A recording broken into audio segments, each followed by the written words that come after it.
What is going on, everyone? My name is Andy. Welcome back to another FPL video. It's team selection time for game week 5. So I already did the kind of how I did in game week 4 video last week. So obviously it was international break and stuff. So this one is jumping straight into how the team looks and also the transfers that I've made. I have made very early transfers. I actually made them last week, which is a bit of a risk, which we'll talk about in a minute. But I will go through the hit that I've taken. Now my third hit in 4 weeks. What is going on? Anyway, if you enjoyed this video, please do give it a like, hit that subscribe button, and let's quickly talk about OneFootball. So OneFootball back once again, sponsoring the team selection videos. Much love to them. These kind of companies getting involved with the channel can only take it further and further, so I really do appreciate it. If you haven't downloaded it yet, link in the description below. Take you straight through to the Android or iOS store. It's completely free to download. Why would you not at least give it a try? Football app is exactly what an FPL manager needs. All your lineup news, injury news, lots of news from the international break. Obviously, there's quite a few players coming back with little niggles here or there, so you get the latest up-to-date news. Obviously, you have team news and stuff like that, as well as goal notifications during the weekend, hopefully informing you that you've got lots of points and that haven't gone to your rivals instead. So if you want to give it a download, hit that link in the description below and let me know what you think. Okay, so let's talk about the defenders first. Like I said, not going to go through how I did last week. There's a whole video about that on the channel if you want to go and watch it. Spoiler alert, I actually did okay. So I've got no free transfers this week because I've already spent -4 making 2 transfers. Squad value is 101.3 million, nothing in the bank. Now, I actually made these transfers last week on Monday night or Tuesday night. I can't remember exactly when I did it, but at least a week ago now by the time this video goes out. And one of the reasons I've done it is for squad value. Now, I've talked a lot about making early transfers to chase value or chase money. And I do think it's a slippery slope because at times the players going down in price or the players going up in price dictate your transfers, and ultimately you may bring in players that you might not want. And I think in the previous 2 kind of hits that I've taken to bring in Rodriguez, Lucas Dean and De Bruyne, I think those transfers weren't really dictated by price changes. There were players that I kind of thought would be decent to bring in. This week is a little bit different, right? I actually think if I could have held my transfer, I would have been a little bit happier. But I'll explain my thought process when I go forward. But I've already kind of gained 0.3, like I said, because 2 players have gone down 0.1. The player I bought in has gone up 0.1. So overall, I think it will do me better in the long run. But this is probably the week where I'm the least sure about doing it. And let's just quickly, before I go through my team, talk about doing early transfers, because obviously, the situation we're in right now, lots of internationals, there's COVID as well to think about. It is a risk to make early transfers, and I wouldn't necessarily recommend it unless you absolutely know that is the transfer you want to do, because we've seen Kane, there was the worries about him, then he played as a substitute, so he's probably okay. De Bruyne, there's worries about him now. I'm sure he's going to be okay, but right now we don't know. I've just seen a report that maybe Chilwell has gone back from England, with a foot injury that he had before. So there's lots of little things to worry about and probably lots of good reasons not to make early transfers, let alone people mixing in and potentially testing positive or having to self-isolate and stuff like that. So that's also a worry as well. So making early transfers is a little bit worrying when you've got to then wait nearly 2 weeks for the players to actually play. But if it gains me some team value, hopefully by the end of the season, that will help me out. So one of the players I've brought in is Ayling. So he's on the bench now from Leeds. I've taken out Luke Shaw. I mean, he's probably going to lose his place to Tellez anyway, unless maybe they go 3 at the back and they play Luke Shaw as a left centre-back. That could happen maybe, but I doubt it. So I think ultimately Shaw is probably going to lose his place. And also he's going down 0.1 million. And Man United are awful, and I don't really want to play him. And overall, wasn't completely happy with the structure of my team as well. I had 3 players, you can see there, Lucas Dean, Saiss and Trent Alexander-Arnold, all worth 5 million or more. And I still had Luke Shaw on the bench as well. So I wanted to reduce some of the money in that. And that money has also let me upgrade a position further up the field, which I'll talk about in a minute. So I think Leeds defenders are probably going to be good value. Like a lot of people saying, what's all the hype about Leeds? But they're only 4.5 million. They don't have to score a huge amount of points, but the potential is there for clean sheets and attacking returns. And I don't think at 4.5 million, and bearing in mind a lot of the Aston Villa players, for example, are more than 4.5 million, there's not too many better options. Like even Lamptey, he's 4.7 now. So at 4.5, there's not a huge amount of better options than the Leeds defenders. And, you know, maybe someone like Charlie Taylor, for example, might get a few clean sheets for Burnley. But in terms of the excitement to watch and the attacking potential, I went for the Leeds defender instead. in my defence. So McCarthy, I haven't wildcarded obviously, but McCarthy was one player that I would like to get rid of, but I think I just have to keep him through these tougher fixtures. Chelsea away is not ideal, but I've spoken a billion times before now, not making transfers on goalkeepers. In terms of defence, obviously Trent Alexander-Arnold, a little bit of a worry after getting smashed 7-2 in the last game. But at the end of the day, he had a free kick right at the death. Imagine if that had gone in. He'd been on what, like 3, 4, 5 points, and suddenly you're thinking, oh well, he's just done what he does. He gets attack and returns. Next game, he might get a clean sheet. I do think Everton-Liverpool, because I've got Luca Dean as well, is an interesting game because it's a perfect game for Liverpool to bounce back from because it's a derby game. They're not going to want to lose to Everton. They're going to want to bounce back from that 7-2. I mean, imagine if they'd beaten Villa. I'm not saying the league would have been out of sight, like not by any stretch of the imagination, but given that Man City dropped points, it would have already been looking tough for Man City. So the fact they lost, they're going to want to get back to winning ways. But also, Everton, really good form. They're going to be thinking, now is the time to play Liverpool. We've won 4 out of 4. They've just lost 7-2. So it could be a corker of a game. I don't know if I'm happy about having so many players in that game. Because who knows what could go down. But yeah, obviously Trent I'm still keeping long term. With Andrew in goal, not as confident going to the 2 Liverpool defenders. So I'm not really looking at how to get Robertson in at the moment. So just sticking with Trent. And Luca Dean, very similar. Like I think I've got a little bit too much money wrapped up in him because it is hurting me further forward in trying to bring in certain players. So at some point I might downgrade him. Whether I go all the way down to a 4.5 or maybe... Because Lamptey and the Leeds defender, or Brighton and Leeds, actually rotate quite nicely. So maybe I could go all the way down to Lamptey. That would give me 1.3 million to spend. But for now, I think after the Liverpool game, I think it's Southampton and Newcastle away. And right up until about game week 10... Everton's fixtures are quite good. So I'm not in a rush to sell him, but I am kind of aware in the back of my mind that structure-wise for my team, it could be a little bit better. And then Saiss against Leeds away, I think that is going to be a tricky fixture. There's a few worries from people that Saiss is going to potentially lose his place. They've got Kilman that can play there. They've obviously got Marçal who can play left centre-back and left wing-back. They've signed a new left wing-back as well who could play, and maybe that brings Marçal into the defence. But Saiss has not lost his place for a long time. And up until maybe this early season with a few mistakes, he's not really put many a foot wrong. And even in the last game, he was playing left wing back. So I think Nuno does value him, and I don't necessarily think he's going to lose his place anytime soon.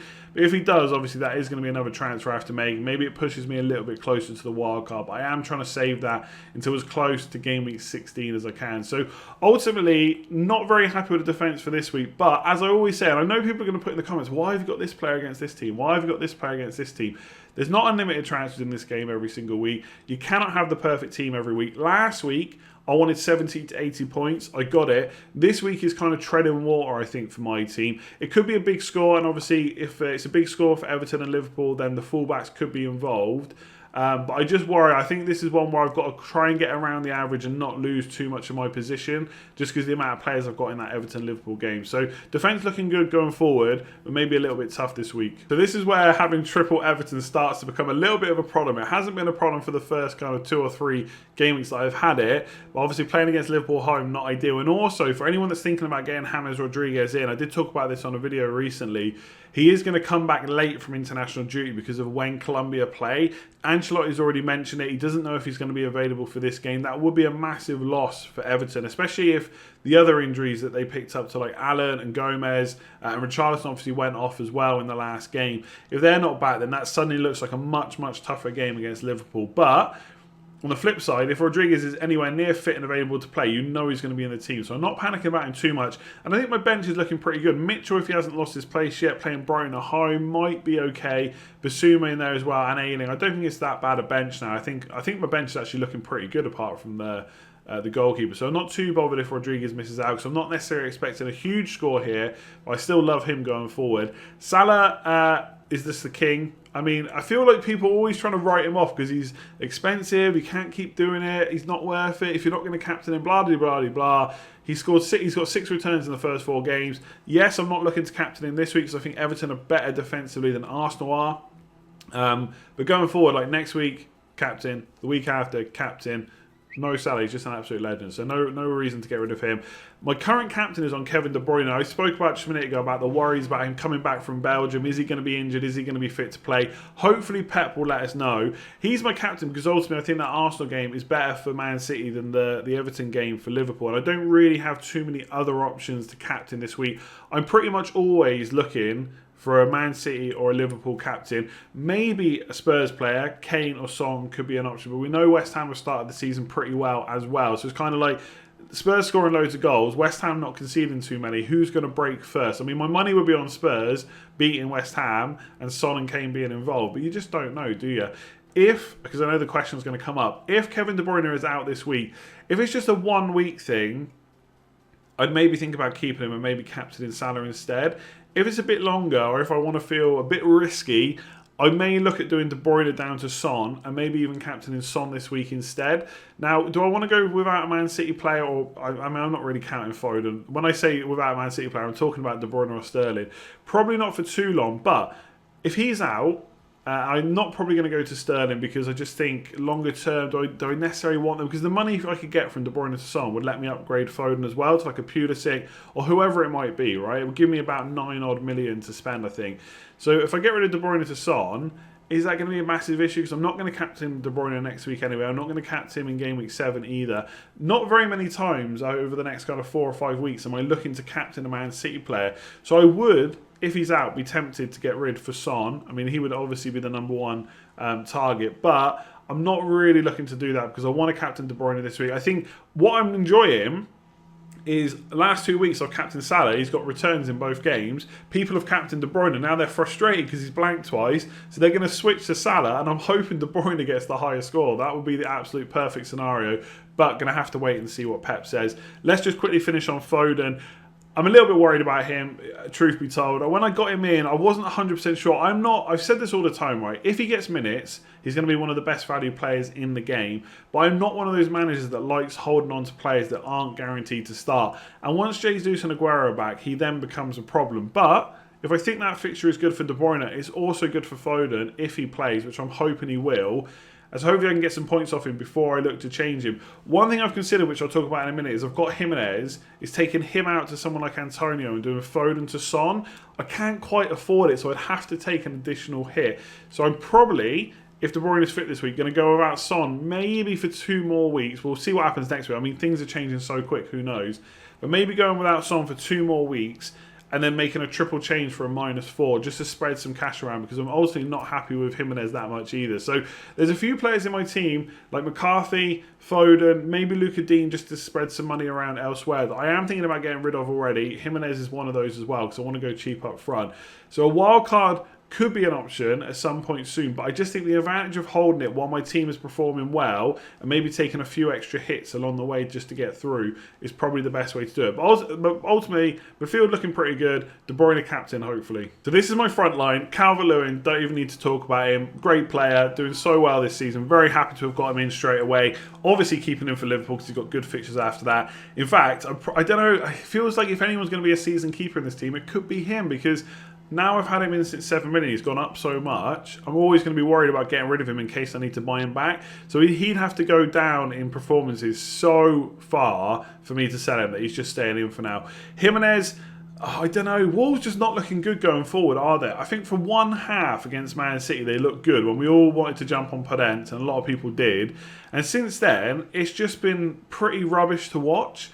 And I don't think Leeds is going to be that easy of a game. I think it depends how Wolves line up. If they go for like a 3-5-2 with Traore up front, maybe that will help them out a bit. And look, I'm not going to write off Jimenez just yet because we know what he's like. He does tick over. But I'm already thinking in the back of my mind, for 8.6 million, is he worth the money? Or, I mean, I'll tell you now what I'm thinking already is, I'll come on to more pay in a sec, is Jimenez to Antonio and then put that money into midfield. Just go for a cheap line when no one is more expensive than Calvert-Lewin. Now, that could be a 3-5-2. It could be Calvert-Lewin and Antonio plus Brewster. Brewster being the bench fodder. But, I mean, Brewster's great, but people are acting like he's like Messi or something. Like, he's a great enabler for 3-5-2. Is he someone that I want to play week in, week out? Absolutely not. At least not right now. Let's see how he does. Fulham at home is a great fixture this week, but the fixtures are awful after that for Sheffield United. And by the way, it's Sheffield United. They're not a good attacking team. So Brewster's a great enabler, but there's so many forward options right now. I'm not really looking to switch to that. Maybe on a wild card or something. We'll have to wait and see. But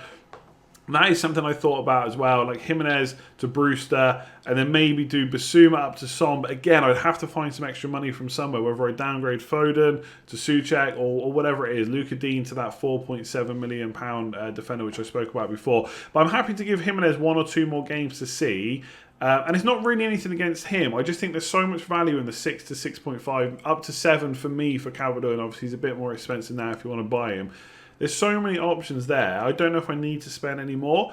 The other option is if I do want to keep Jimenez, if he does perform well or if Wolves start to look good, then I've got more pay-in for now. Crystal Palace away I think is an okay fixture. Then it's West Brom at home, decent enough. And also he's performed pretty well. Like I know he's on penalties. That's obviously buffed up his stats a bit.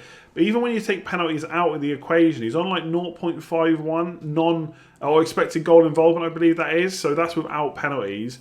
Per 90 minutes, and you know he's pretty much going to play week in, week out. The problem with Potter is he does rotate at times, but he hasn't done that a huge amount so far. So I think he's looked quite good, and so have Brighton in general. And let's not forget, those stats and his performances and his goals so far, they've all come against teams like, or he's played Chelsea and Man United already.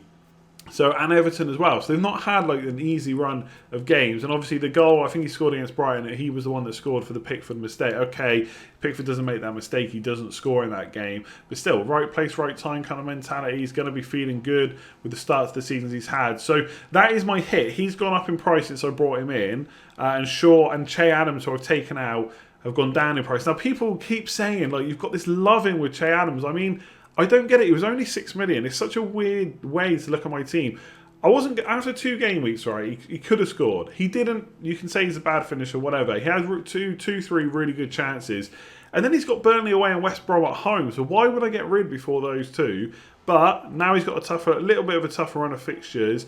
And he was going to drop down in price again. I didn't want to take that price drop, so I brought in more pay. So basically, Jimenez to Antonio gives me money for midfield, or more pay is now there as a placeholder, so that in game week 8, I could bring in Antonio. Now, some people will say, why didn't you just get Antonio now? But form is a thing, of course, and like people performing well, expected goals, expected assists, etc. But you still got to take fixtures into account. And Antonio's next 3 fixtures are pretty horrible. So I could have just saved myself a transfer down the line, but I wanted to try and get some points. And I think with West Brom at home next week, it's looking pretty good for more pay. So kind of happy I brought him in.